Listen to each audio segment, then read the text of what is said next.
Bonjour, nous sommes le dimanche 14 janvier 2024.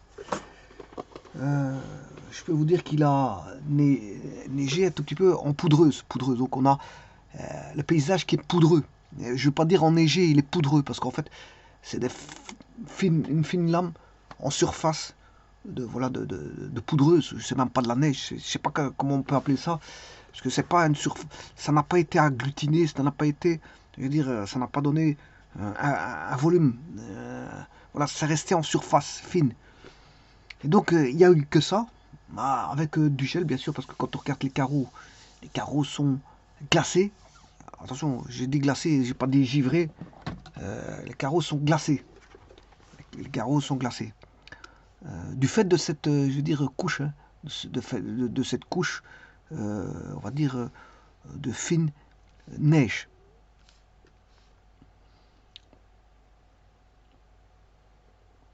Alors pourquoi je dis pas givre? Parce que givre c'est avec les masses d'air, c'est avec les températures, voilà, et les masses d'air. Bon ici c'est même, bon, effectivement il y a des masses d'air, mais c'est surtout bon, je veux dire cette petite neige qui a donné cette glace. Et donc bien sûr des températures négatives, hein, des températures négatives.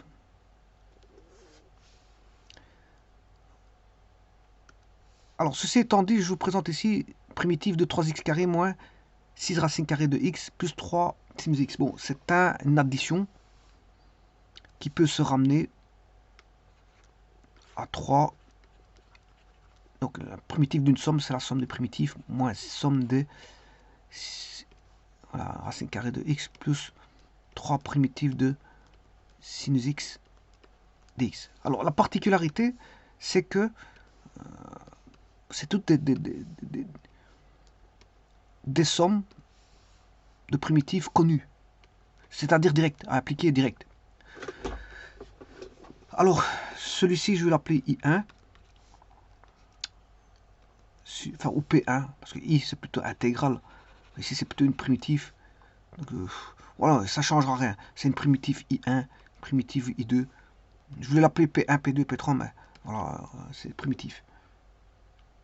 Donc, on a un calcul de 3 primitifs à faire. Et c'est des calculs, voilà, direct. Il n'y a pas à démontrer quoi que ce soit là-dessus. Parce qu'à un moment donné, il faut savoir mettre directement les formules. Hein. Enfin, que vous connaissez, on sait bien que vous connaissez, je veux dire, le passage par formule, vous les connaissez, hein, puisque vous savez redémontrer la formule, j'imagine.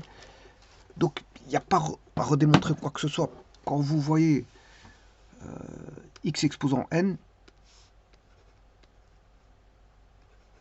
dx, il n'y a rien à faire. Il faut juste marquer xn plus 1 sur n plus 1. Vous appliquez une formule tout simplement, à une constante près. La seconde, ben, c'est une racine carrée de x. Là aussi, il n'y a rien à faire.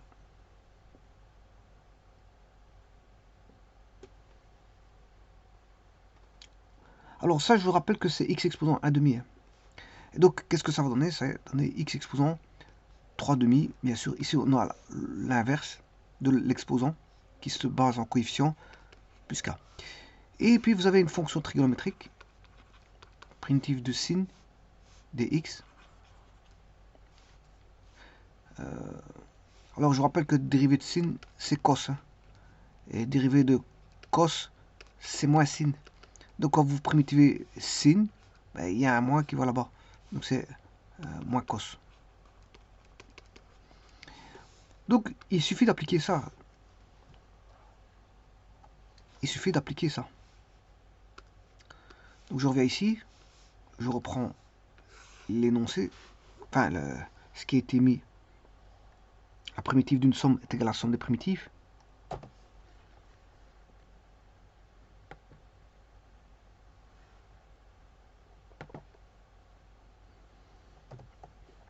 Bien sûr, le domaine ici, c'est R. C'est R. Alors, bon, je vais vite calculer ça et puis je vais vous montrer un petit truc. Là, vous avez la constante 3. Ici, vous avez la constante moins 6. Là, vous avez la constante 3. Là, c'est x3 sur 3. moins x 3 demi 2 tiers. Là, c'est moins cosinus x. Le tout à une constante près. Et maintenant, vous devez faire les calculs, bien sûr. 3 sur 3, ça fait x cube. 6 sur 3, ça fait 2 fois 2, ça fait 4.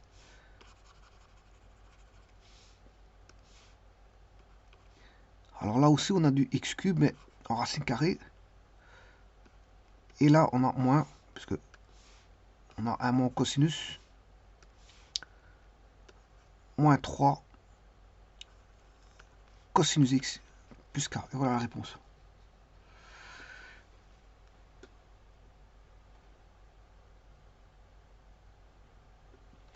Alors, avant toute chose, je vous avais dit que le domaine c'était R. Je vais quand même voir ce qu'il en est de cette fonction, à quoi elle ressemble. Alors, elle est composée de trois fonctions. On a bon, un x carré qui est démultiplié par 3. Donc les y sont multipliés par 3 si vous voulez. Bon, elle passera toujours par 0, 0 parce que, bon, en 0, 0, si vous faites x3, ça fait toujours 0. Les y, si y vaut 0 à l'origine, alors l'origine c'est 0, 0. Alors, si vous faites y qui vaut 0 fois 3, ça fait 0. Donc elle passera toujours par 0, 0, même si vous... Ce qu'il y a par rapport à x carré, elle a été multipliée par 3. Donc en fait, elle s'est, on va dire, recourbée vers elle-même. Recourbée vers elle-même. C'est-à-dire, elle s'est, on va dire, non pas dilatée vers l'extérieur, mais elle s'est contractée vers l'intérieur.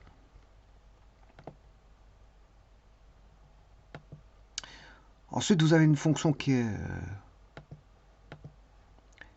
racine carrée de x. Alors, vous la connaissez.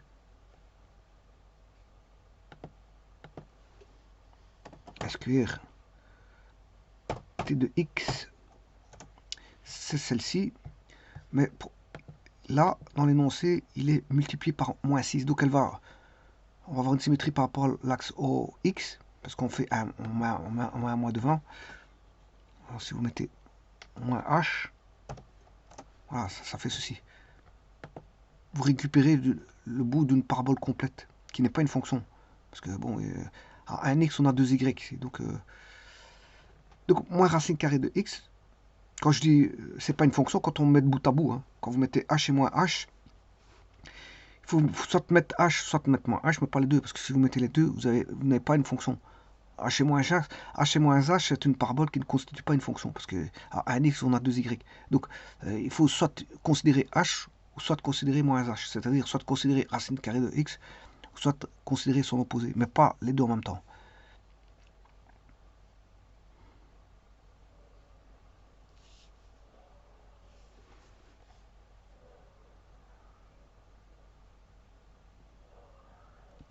Alors, on va faire fois 6. 6p. Bon, celle-ci dilatée aussi.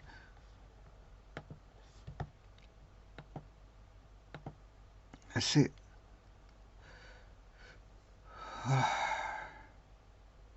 dilatée vers l'extérieur. Donc les y ont été multipliés par 6. Par exemple, si on prend le point 1 moins 1, et celui-ci, si je fais fois 6, pour les y, c'est 1 et moins 1 fois 6, moins 6. Donc, voilà, le point, il se retrouve là. Le point P, B, il se retrouve en C. Et le dernier, c'est une fonction trigonométrique qui est sinus x, bien sûr, fois 3. Donc si je mets la fonction sinus, la voici, et si je fais 3 fois R, là aussi, on multiplie les y par 3. Voilà. Donc, et maintenant, je vais aller chercher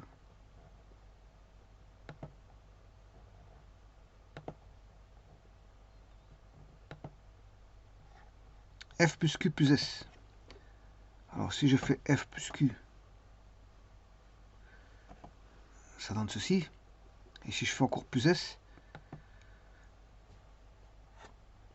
ah oui, non, le domaine, c'est pas R. Je m'excuse, je me suis trompé tout à l'heure parce qu'il y a une racine carrée.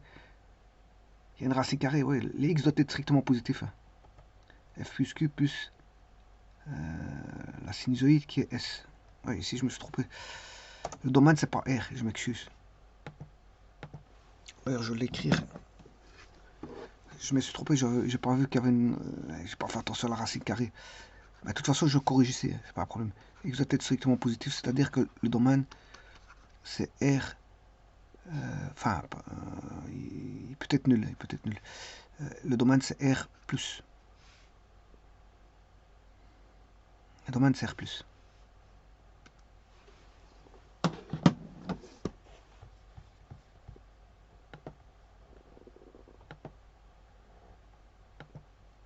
Voilà, et ça donne une fonction de la sorte. Hein.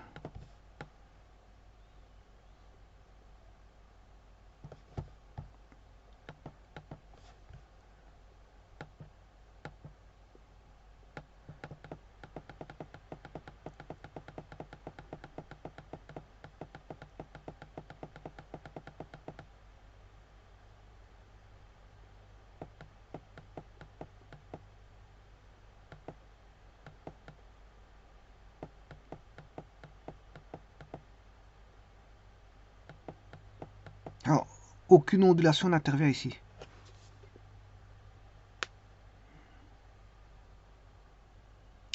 Aucune ondulation n'intervient. Bien qu'il y ait un sinus.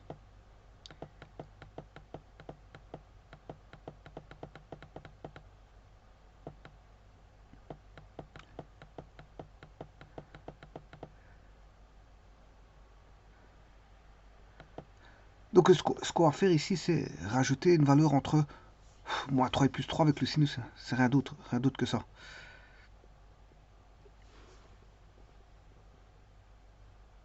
Alors si on avait 3x carré, si on fait déjà 3x carré plus moins 6 racine de x, c'est f plus q.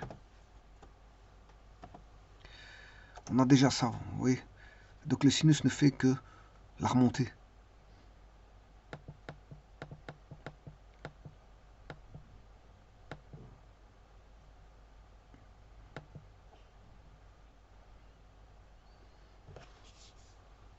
Je vous remercie.